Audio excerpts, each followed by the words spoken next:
मंडळी, विधानसभा निवडणुकीच्या पार्श्वभूमीवर सध्या महायुती आणि महाविकास आघाडीतील नेते एकमेकांवर अतिशय टोकाची टीका करताना दिसत आहेत. अशातच काल महायुतीच्या सभेत बोलताना महायुतीचे नेते आणि रयत शेतकरी संघटनेचे अध्यक्ष सदाभाऊ खोत यांची जीभ घसरली. त्यांनी राष्ट्रवादीचे सर्वेसर्वा शरद पवार यांच्यावर टीका करताना वादग्रस्त विधान केलं.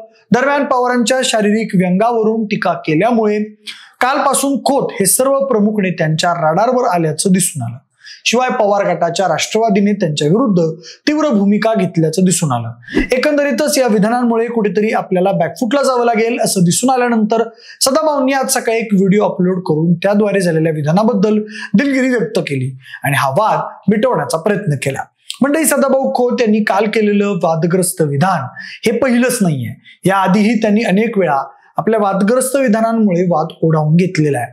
मंडळी, काल सदाभाऊंनी शरद पवार यांच्यावरती नेमकी काय टीका केली आणि त्यानंतर राज्याच्या राजकारणातील प्रमुख नेते त्यांच्यावर कसे तुटून पडले, याआधी देखील सदाभाऊ आपल्या कोणत्या विधानांमुळे चर्चेत राहिलेले आहेत, या सगळ्याचाच आढावा आपण आजच्या या व्हिडिओमध्ये घेणार आहोत.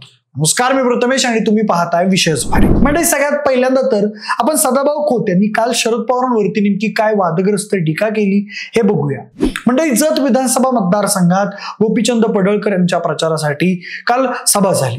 यावेळी गोपीचंद पडळकर, देवेंद्र फडणवीस, सदाभाऊ खोत यासारखे माहितीचे प्रमुख नेते उपस्थित होते. यावेळी सदाभाऊ खोत यांनी शरद पवारांबाबत एकेरी भाषा वापरली. सदाभाऊ म्हणाले, शरद पवारांना 9व्या महिन्यात कळा लागल्या आहेत. त्यांना चिल्यापिल्यांचे काय होईल अशी चिंता वाटली आहे. त्यांच्या चिल्यापिल्यांनी कारखाने, बँका आणि सूतगिरण्या हाणल्या, पण पवाराला मानावं लागेल. एवढं हांटलं तरी सुद्धा भाषणात आता म्हणतंय, मला महाराष्ट्र बदलायचा आहे, मला महाराष्ट्राचा चेहरा बदलायचा आहे. कसला तुला चेहरा बदलायचा आहे? कसला चेहरा?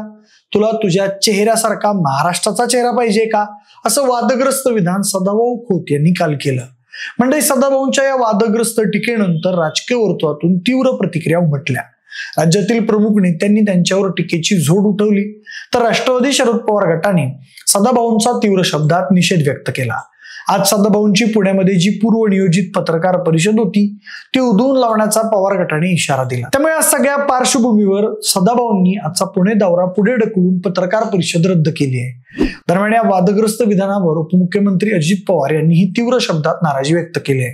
ज्येष्ठ नेते आदरणीय पवार साहेब यांच्याविषयी सदाभाऊ खोत यांनी केलेलं वक्तव्य हे अत्यंत चुकीचं व निंदनीय आहे.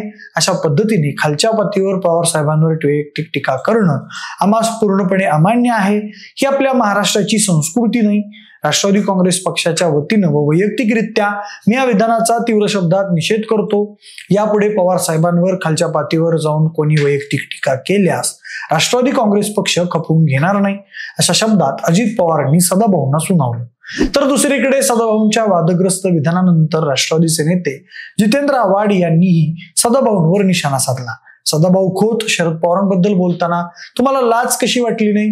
4थ्या स्टेजचा कॅन्सर असल्यामुळे त्यांचा जबडा काढण्यात आलेला आहे. ज्यावेळी त्यांचं ऑपरेशन झालं त्याच्या काही दिवसानंतर लगेच शरद पवार रक्त येत असताना देखील सभांमध्ये सहभागी झाले होते.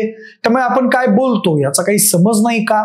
महाराष्ट्र घडवण्यात तुमचा 1% वाटा नाही, शरद पवारांचा 100% वाटा आहे.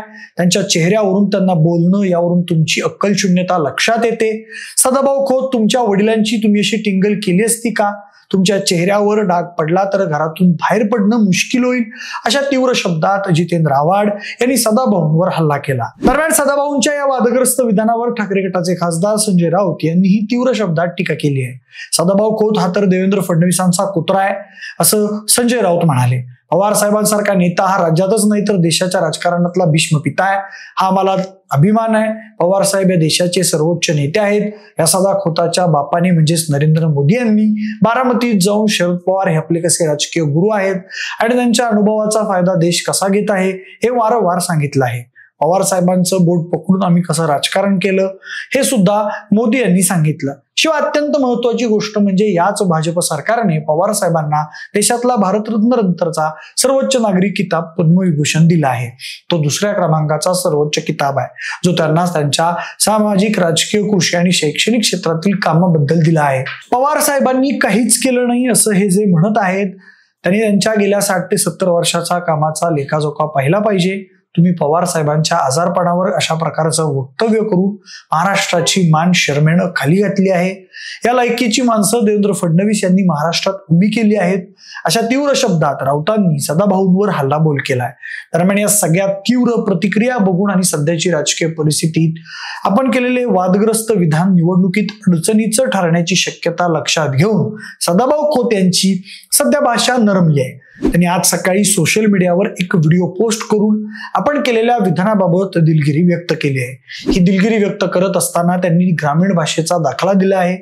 मी बोललेली भाषा ही गावगाड्याची भाषा आहे असं ते म्हणाले. कोणाच्या व्यंगाला उद्देशून बोलण्याचा माझा हेतू नव्हता. ही गावगाड्याची भाषा आहे, परंतु काही लोकांनी त्या शब्दाचा विपर्यास केला. त्यातून कोणाच्या भावना दुखावल्या असतील तर ते शब्द मी मागे घेतो. मी दिलगिरी व्यक्त करतो असं सदाभाऊ म्हणाले. तसेच मी वापरलेली भाषा ही गावगाड्याची भाषा आहे, कारण एखादी व्यक्ती आभाळाकडे बघून बोलत असेल तर आम्ही त्याला आरशात बघ असं म्हणतो. गावगाड्याची भाषा समजायला मातीमध्ये रुजावं लागतं, मातीमध्ये राबावं लागतं, मातीमध्येच मरावं लागतं. त्यानंतरच गावाकडची आणि मातीची भाषा समजते असा टोला सदाभाऊंनी दिलगिरी व्यक्त करताना विरोधकांना हाणलेला आहे. मंडळी, सदाभाऊंच्या या दिलगिरीनंतर हा वाद आता शमेल अशी शक्यता निर्माण झालेली आहे. असं असलं तरी सदाभाऊंची वादग्रस्त विधान करण्याची ही पहिलीच वेळ नव्हे. याआधीही त्यांनी अनेक वेळा वादग्रस्त विधानं केलेली आहेत. 2022 मध्ये राज्यकर्ते म्हणजे रेड्यांची अवलाद असतात असं त्यांनी म्हटलं होतं. तेव्हाही राज्यात नवा वाद निर्माण झाला होता. दरम्यान कालचं विधान म्हणजे या सगळ्या वादग्रस्त विधानांचं टोकाचं पाऊल म्हणता येईल. म्हणजे ज्यावेळी सदाभाऊंनी ही टीका केली त्यावेळी मंचावर देवेंद्र फडणवीस हेही उपस्थित होते. त्यांनी सदाभाऊंना रोखलं नाही असं म्हणून विरोधकांनी फडणवीस यांच्यावर सध्या हल्लाबोल केलेला दिसून येतो. शिवाय शरद पवार यांच्यावर नेहमी कडवट टीका करणारे गोपीचंद पडळकर हे सुद्धा मंचावर होते. त्यांच्या उपस्थितीत सदाभाऊंनी केलेल्या वादग्रस्त विधानामुळे राजकीय वातावरण अजूनच तापल्याचं दिसून आलं. म्हणजे कालच्या या वादग्रस्त विधानाचा या निवडणुकीत कुठेतरी राजकीय इम्पॅक्ट होईल का? शरद पवार यांच्याबद्दल केलेल्या या टोकाच्या टीकेमुळे शरद पवारांना सहानुभूती मिळून महायुती बॅकफुटला जाईल का? तुम्हाला काय वाटतं? तुमचं मत आम्हाला कमेंट करून नक्की सांगा. जर हा व्हिडिओ आवडला असेल तर लाईक आणि शेअर करा. सोबतच आपल्या विशेष भारी या युट्यूब चॅनलला देखील सबस्क्राईब करायला अजिबात विसरू नका. धन्यवाद.